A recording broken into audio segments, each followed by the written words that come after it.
Hi again. Can you hear me? Yes, I can, yeah. Hi.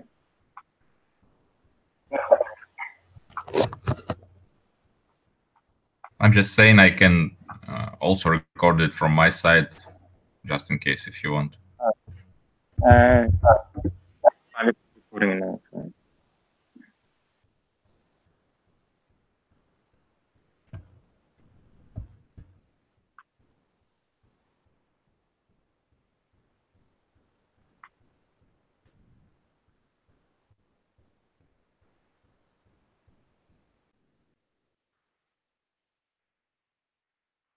Can you hear me? Yes, I can hear you. You can share your screen if you want. Okay. Sharing my screen. Mm-hmm. Do you see it, right?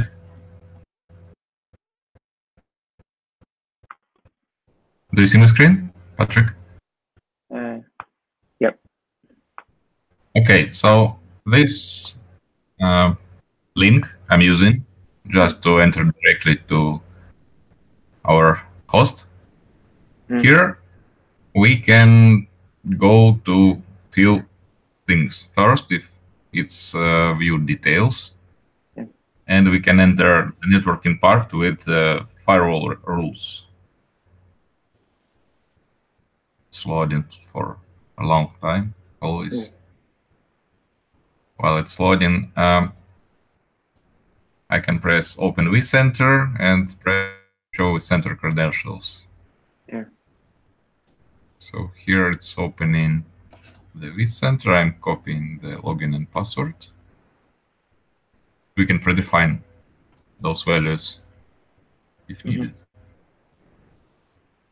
And let's wait. It's loaded.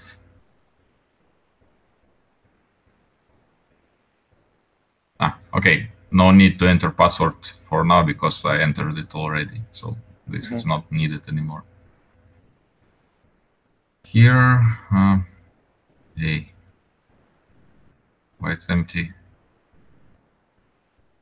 This is so. This is the login for vSphere, right? vSphere. It was not. This is the login for vSphere or for the VM itself? Yes. Which one? This login for to control panel, so we can manage virtual machines and our other stuff. I'm not sure why it's so slow. Yesterday it was not working at all. Really? The VMware stuff was not working yesterday because of some internal issues. So yeah. So here we have a few buttons. First is manage the hosts and clusters. This is not needed to us. Second one, VMs and templates. So as you can see here, I created template for Ubuntu. It's just in case. We have two VMs. And we have storage part. So workload data store part. We can see, okay, it's not pressing.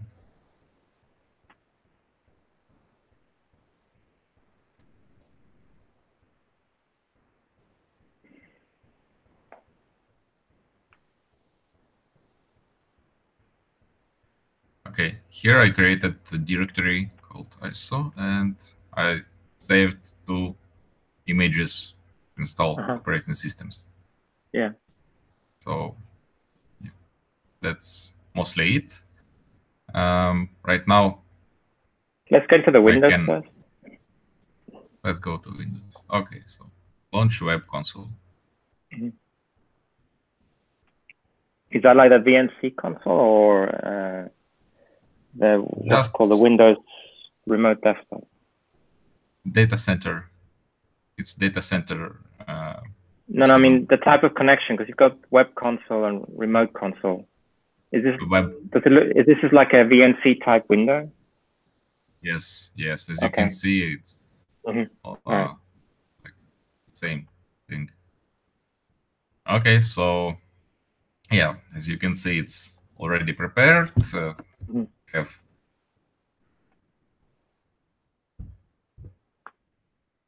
let's see the connection here. And let me check.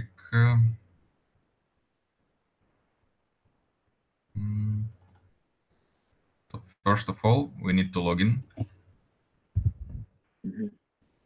and download our file. Give me a second. Are you still using my main username when you log into this? I'm just to make sure that into the VMware, I mean. Yes, because okay. admin have only. Yes. Okay, all right. So this user is just brand new. I just created it and added few subscriptions. Not for migration and DR yet. Yeah. I want to download the agent. Okay, just pause a second. Just let me. I'm trying to log in to get to the VMware screen on the other one, and then just so I can file it. Sure. So it's VMware Cloud on AWS, right? What? Sorry. VMware Cloud on AWS. That's because it's giving me a bunch of Windows options. Yeah, okay, it's fine. I think I'm logging.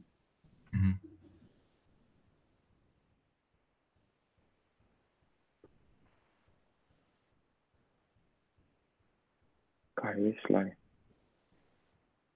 Then I've got SDDC software-defined data centers, and I see the demo one. So I go open vCenter, right? Yes. I created the demo. Show vCenter credentials. Yes. Show vCenter and just press open vCenter. It will open another window, another tab, and you just can copy username and then copy password. All right.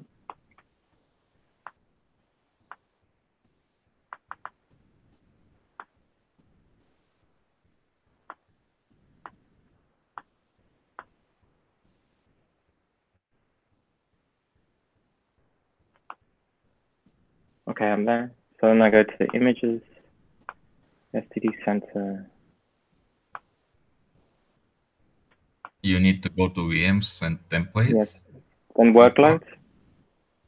VMware Windows and press Launch Web Console. In the workloads, yes. Launch Web Console. All right. Okay, that's cool. I'm there. So yeah. Okay.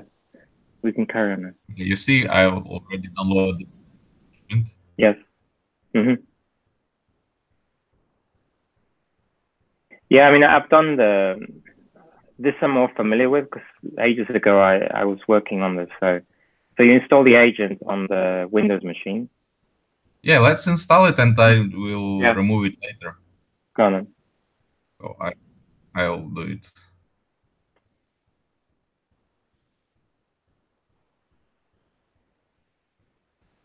I like the sync time. It takes really not much time. Yeah,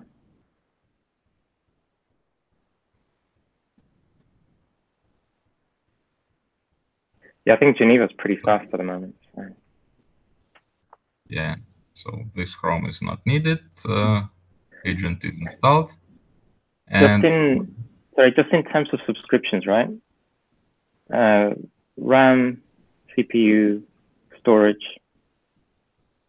Yeah, RAM, storage, and we can buy on the fly the subscriptions for migration and disaster recovery. So we can do like 40 storage. I don't know, put 500, and then have disaster recovery. That's one per server, right? Yes.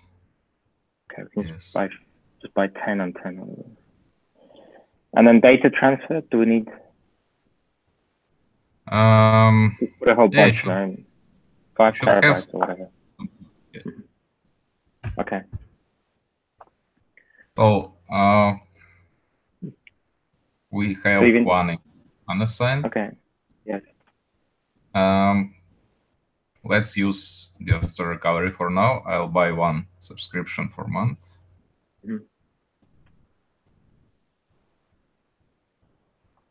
Subscription booked. I recommend to create a new scheduler. Number one, schedule per system. We cannot use right now. We cannot use one for few. This is under work. I mean, if I created the DR1, I'm using it for one system and no need to use it for another new system. It will fail right now. Oh, really? Because it's work. Yeah. All right. I need to share that with Bogdan, so we need to clarify that stuff. Okay, so do you want to just? I just want to take a screenshot of what you put on the scheduler. You mean in that manner, right? Yeah, the definition of the scheduler. Yes. Can we go into that?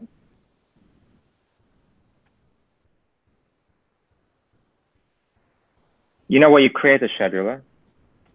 Can you hear me? Yes, yes. All right. Yeah, that one. Yeah. Can you just open? I just want to see I want to have the parameters that you've put in for. This one, right? Yeah. All right. So enabled, restricted. Okay, that's fine. All right.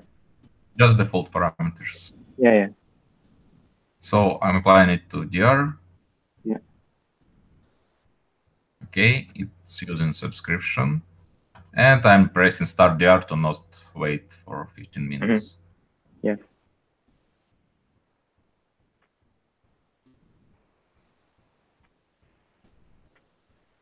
We need to wait a few minutes. A few minutes now? Yeah. Yeah, until now. While it's loading, let's open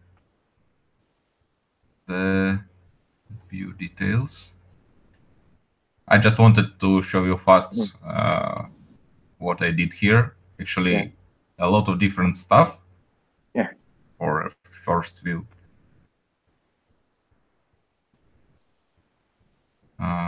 I'm not sure you know this procedure, like how to get the external access to internet.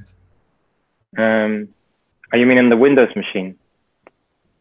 For Windows, for Ubuntu, for all. Yeah, you have to disable some internet parameter, right? And then you have access to the internet. Yeah.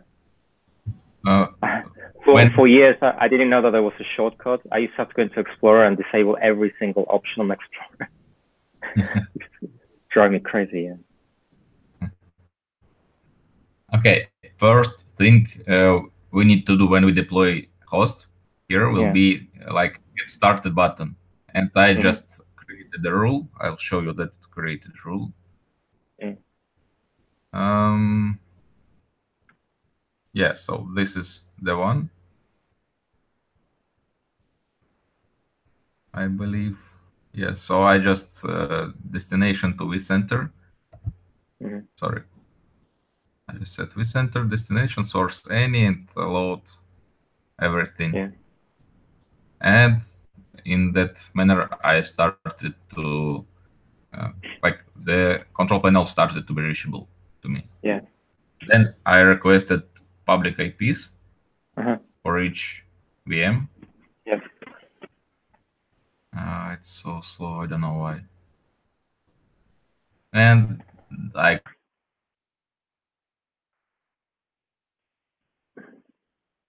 Hello?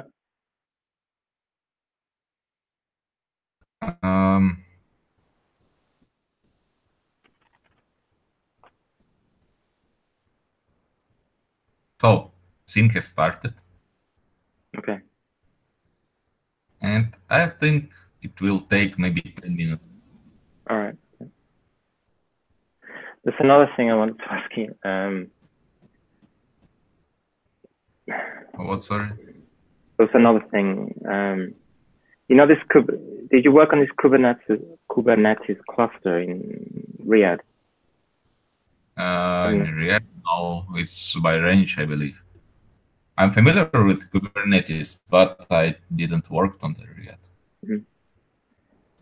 Because Rob sent it to me yesterday, but I don't really follow what.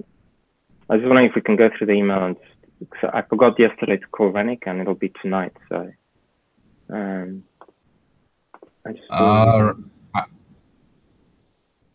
I believe Renik is on the duty today, like supporting ops. I'm checking. Just give me a second. Yes, you see, today he's Renik Galina. Where? I invite. But just tonight or during the day as well? It's yesterday and today, both days, and I believe if you need to reach him, just try to call him maybe. Yeah, I mean, what time is it now? I'll call him later this afternoon. But I just wanted to see if we could just spend like 20 minutes looking at it between us, so I can get a forward. I can understand. Maybe it's just logging into the thing. I just sent you an email. Okay. It's 7 of the morning in Mexico, by the way. All right. Okay, but speaking with Renik, it's always complicated. So I just wanted to get a starting point to get more understanding, which you can help me with, and then I'll call with him to get the extra detail. Yeah, sure. So there is some discussion. Okay, do you want me to check the stuff in the emails? Yeah, I think basically it's a logging somewhere further down, I think. So I need to search for message from Renik. Login. Yeah. As I remember, he just created the demo, recorded and shared it. In order to log in, you can use the following. It's just a dashboard. Yeah, that's yeah.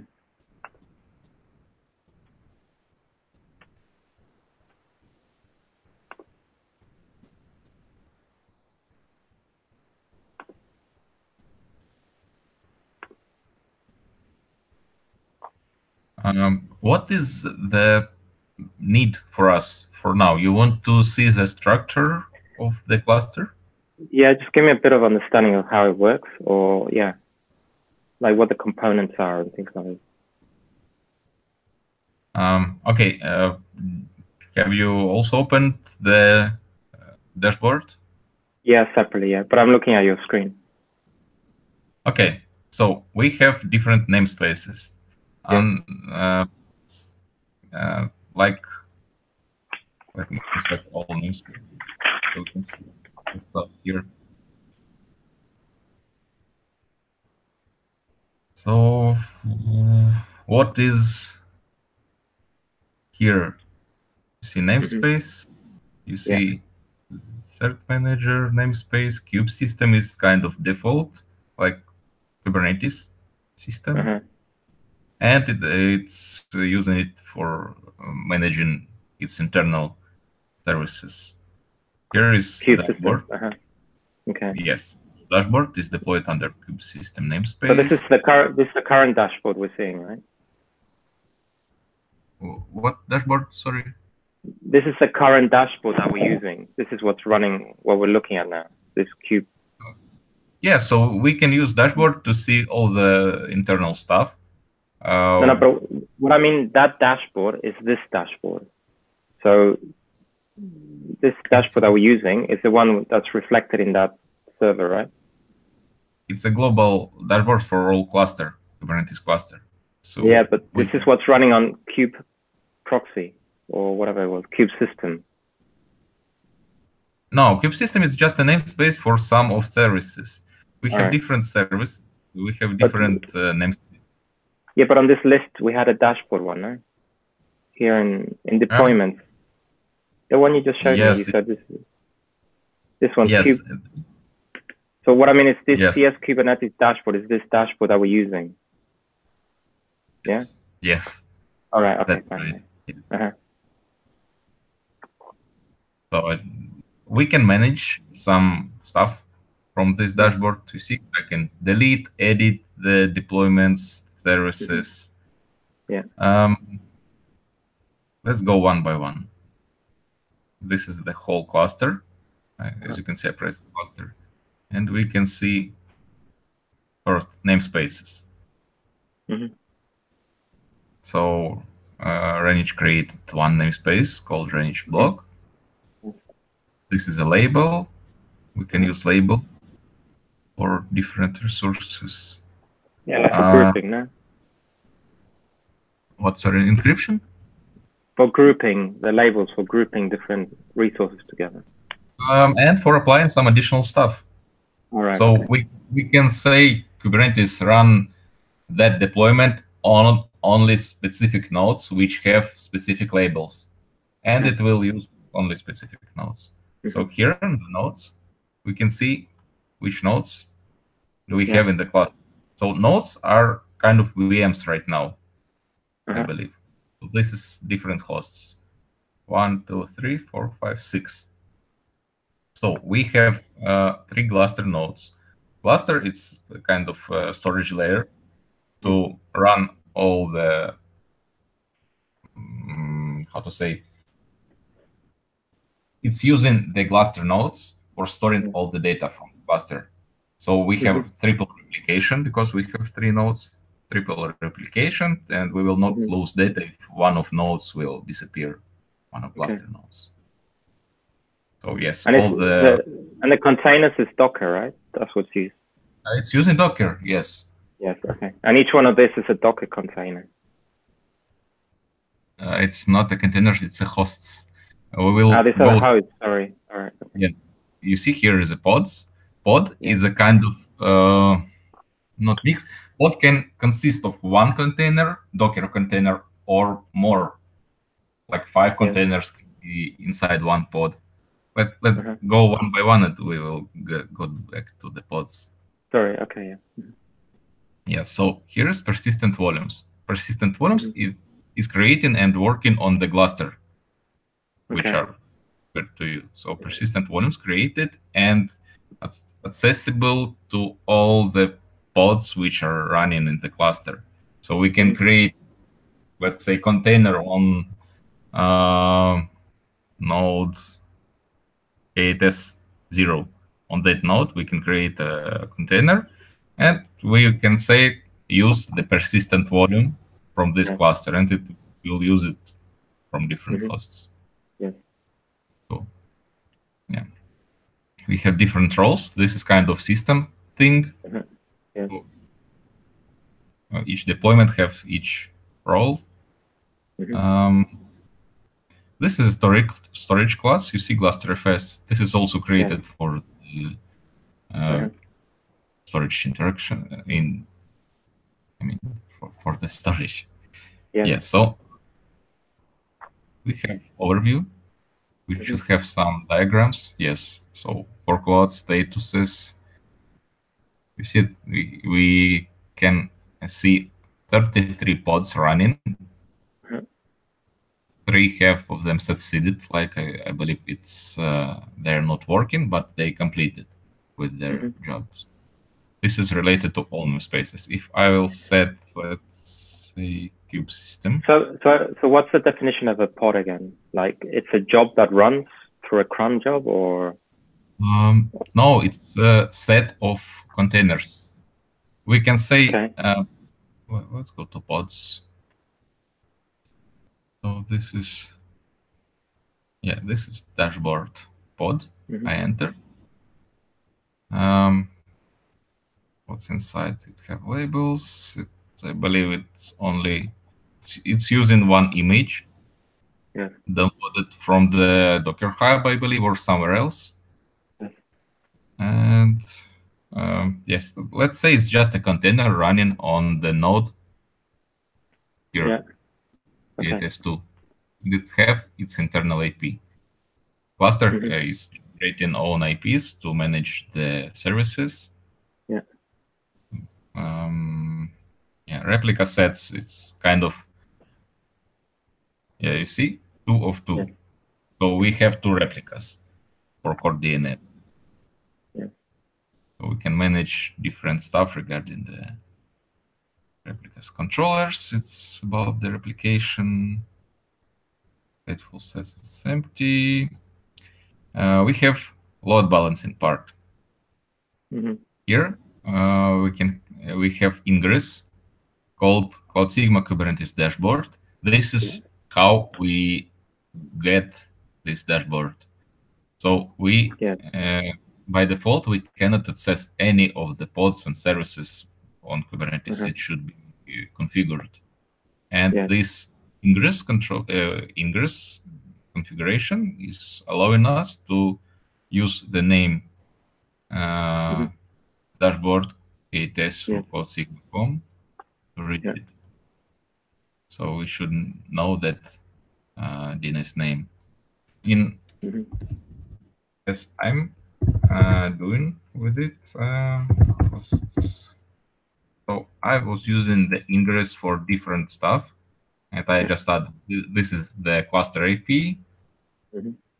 Here, this, and I used this for Elasticsearch, the same IP, but we another name, and all of them were worked with one IP. So I just entered it to the browser, and it worked.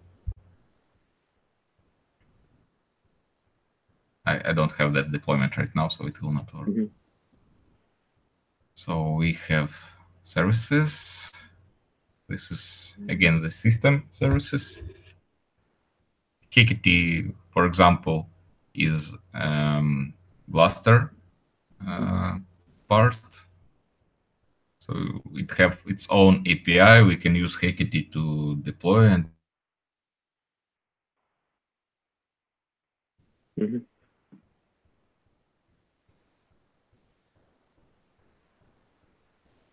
it's slow.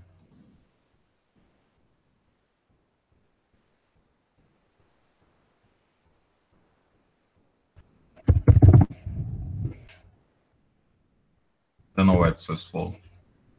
You don't have required permissions to enter the configuration.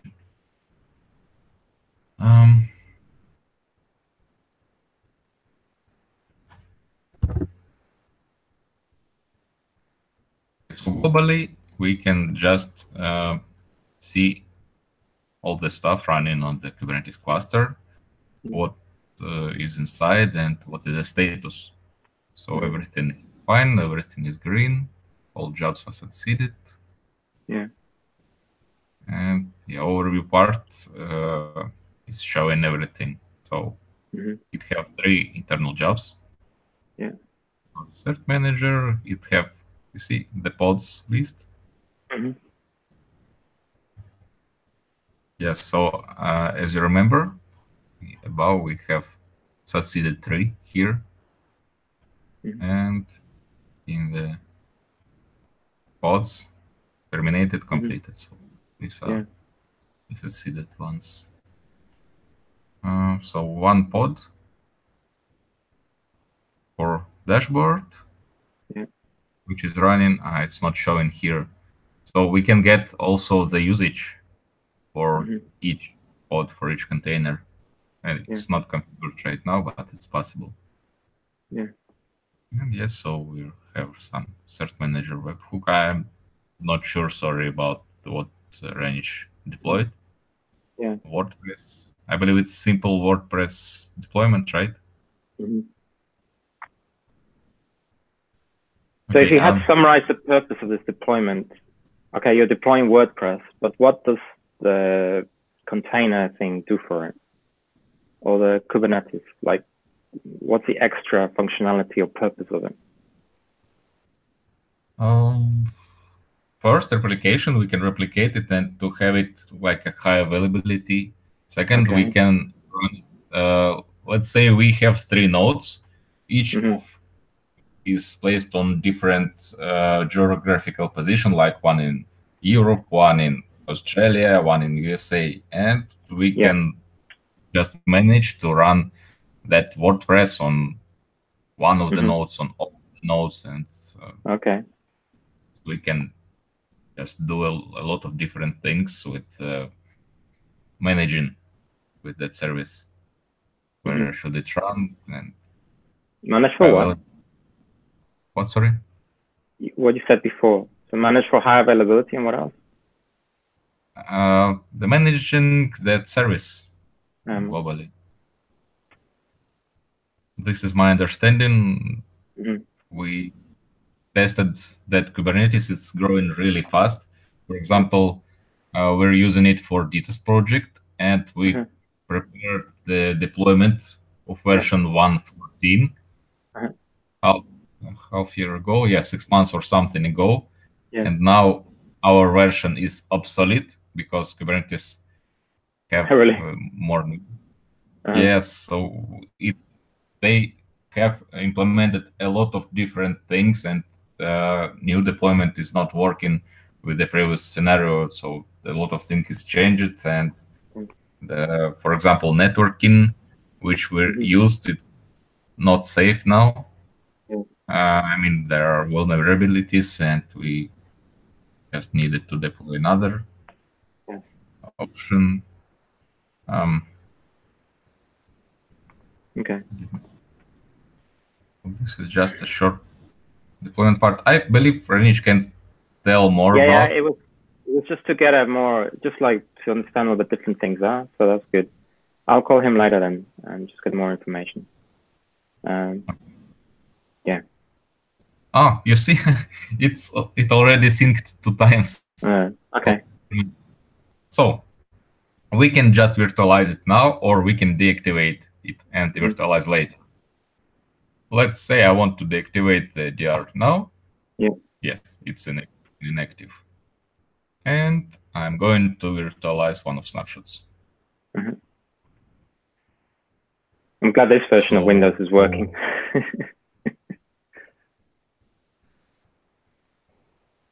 I believe this is my Wi-Fi site. Yeah. So first is here. I'll use the same params as I used for created VM, 8 gigs and gigahertz. Yeah.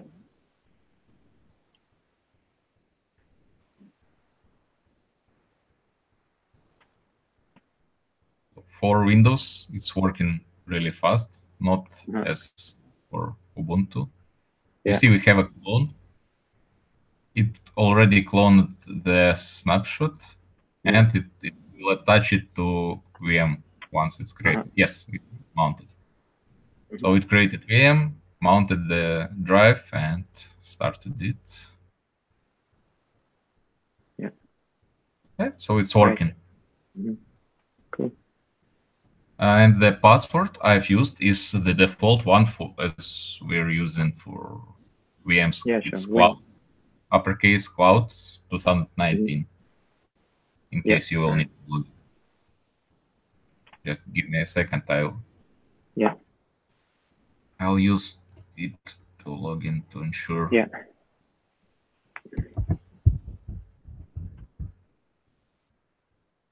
Keep in mind that networking here will not work because on the VMware side, we used one network device, and this is not needed. What do you mean the network one? We need to configure networking for at least for Ubuntu. For Windows,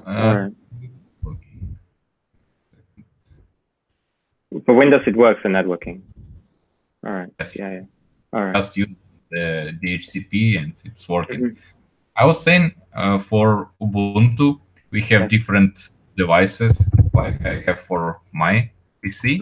You see, it's in P5 as 0. If I will change my network device, that one will disappear, and new one will be in like inactive because it's not configured. So we will need to go to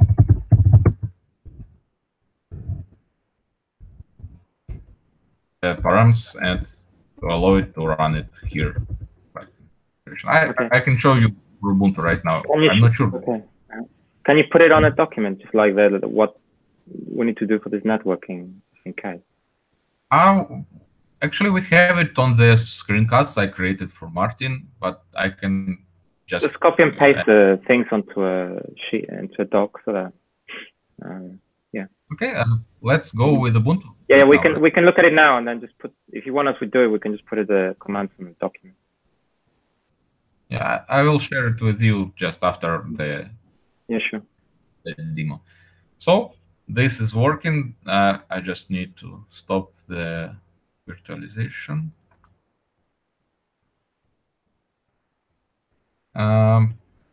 The Windows part, I believe, is working fine.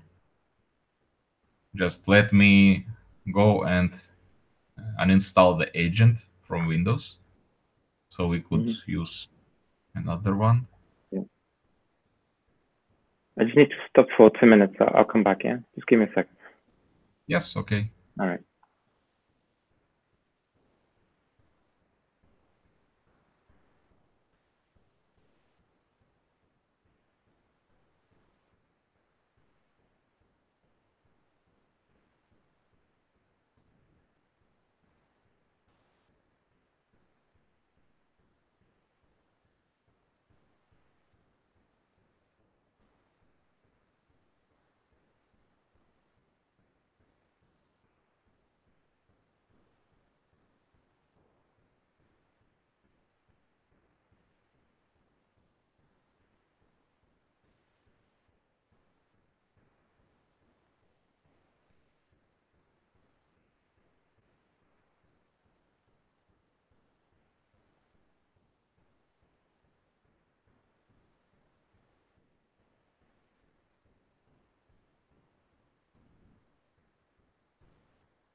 Hi.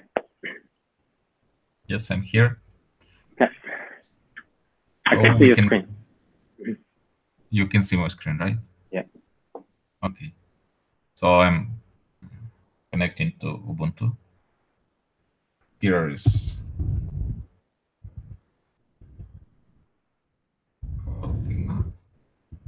about 2019. I'm going to become a root. Same password. So I'm a root. The home directory of Cloud Sigma is empty, so I need to download the agent and upload it to that VM. So I'm downloading agent for my user for Ubuntu. Downloading it. And first of all, I need to know my external IP of my Ubuntu, because from here I can see IP, but this IP is only internal one. Yeah. You see in here 192.168. This is internal one for VMware. We don't have external IP, but it's accessible. So we need to go here in the view details of host, monitor network security.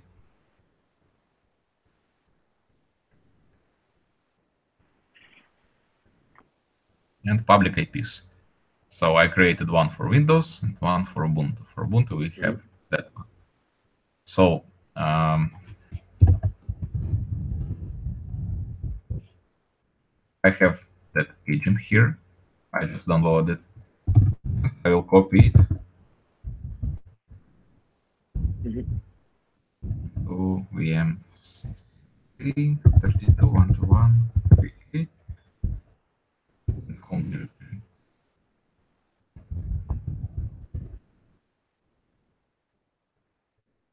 Here you're copying it from your laptop to the Yes, because I downloaded it on my laptop.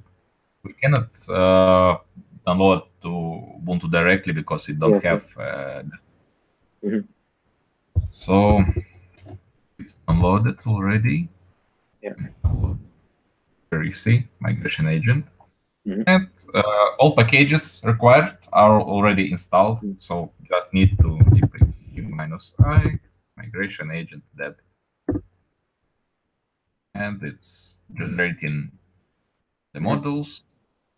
Those performing configure tests. This is just for module, which is using for syncing. So this is not our test. This is just for that model. It's checking what can it use. Yes.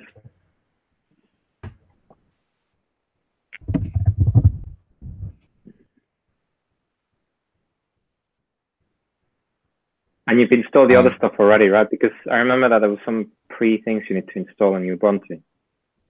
Yes, but everything is installed only using one command, like apt-get install -f -y, and it's installing everything required.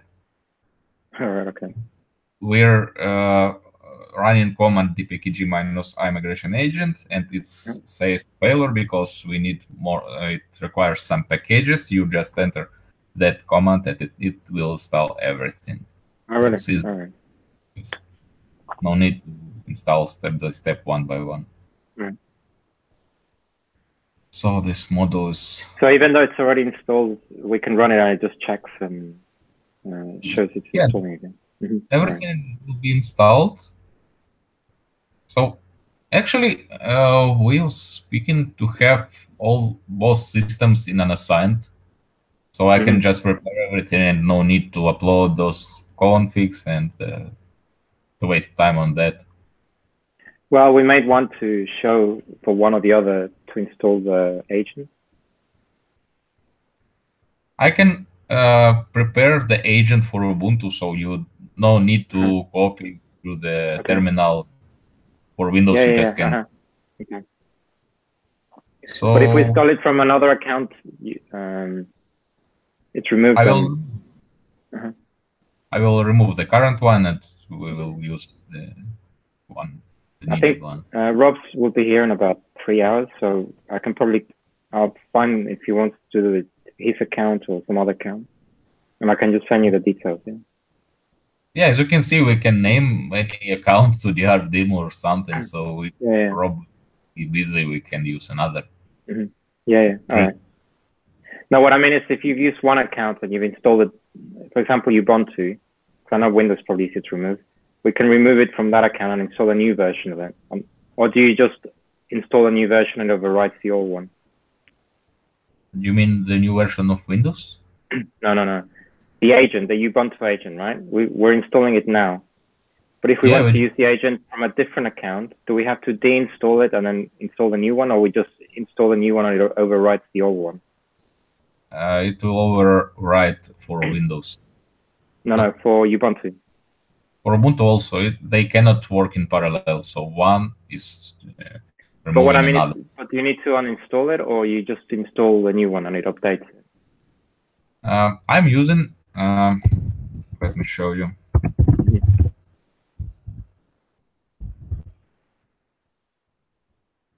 Yeah. Okay, you remove it first and then you install the new version. Yes. So. Okay. This is how it's going, but it should be called not just Fission Cloud.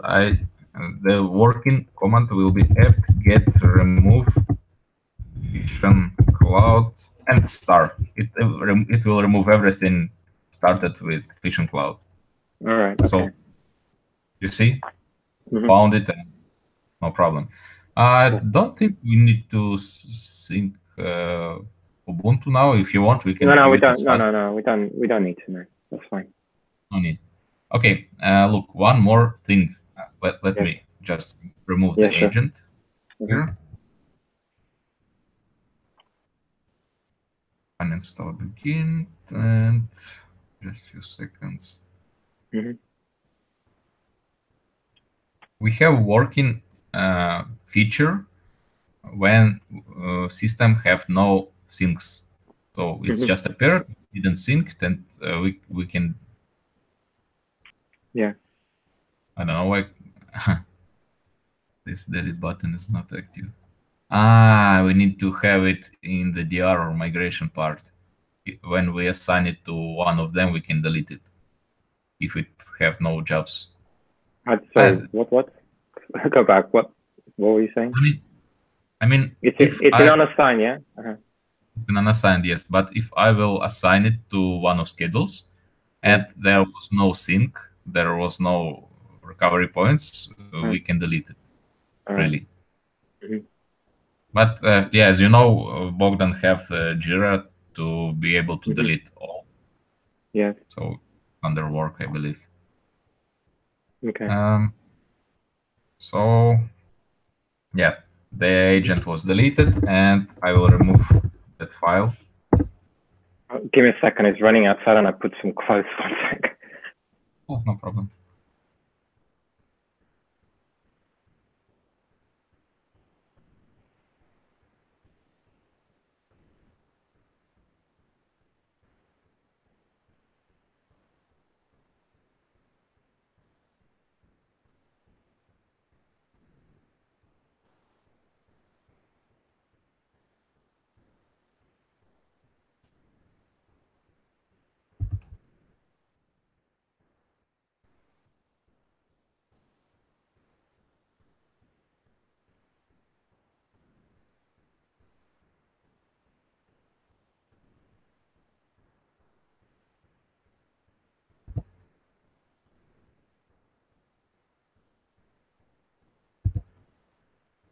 Okay. God, the weather here is so irritating. Like I came 3 weeks ago, and it was the highest temperature ever in winter, and I assumed Really? it was going to be similar this time, and it's not. And I only brought a very light jacket, and it's not so cold, but it's very windy and rainy. And so yeah, now I'm borrowing clothes from my brother-in-law, like a jacket. Anyway. Yeah, I just want to test the deletion. So I applied it to the dir, and I want to delete it. Yeah. Yes. So it's deleted. It's appeared in unassigned. No. Okay, for demo, don't delete it, and there will no. No, I won't delete anything. Don't worry. I'll just leave it. Yes. So it's working fine. If we have a brand new account, it should work definitely. Okay. So I understand now how to get into the VM from the VMware Center. So I know how to upload and how we can do all that. So I'll just, in a few hours, I'll ping you the new account so we can just have it ready. Yes. And I think that should be it. Yeah, it's my suggestion for Windows. I already prepared the Chrome here, and if you want, I don't know, do you want to log in here manually, download the agent? In that way, you will need to enter a password. Yeah, here. Sure. Okay, I'll do that. Well, I'll send you the data. I mean, if you want to log into the web app from here, we need to have or password, or we need to save it here on that browser. Yeah. All right. So I deleted the agent from here. Okay. The system is empty, and we can use it for syncing. Yeah. All right. So this is it. You want to? Thanks. Do what, sorry? Do you want to discuss something else, or it's fine? No, I think that covers everything. I think that's pretty good. Sorry. Great. Yeah. Just about fingers crossed.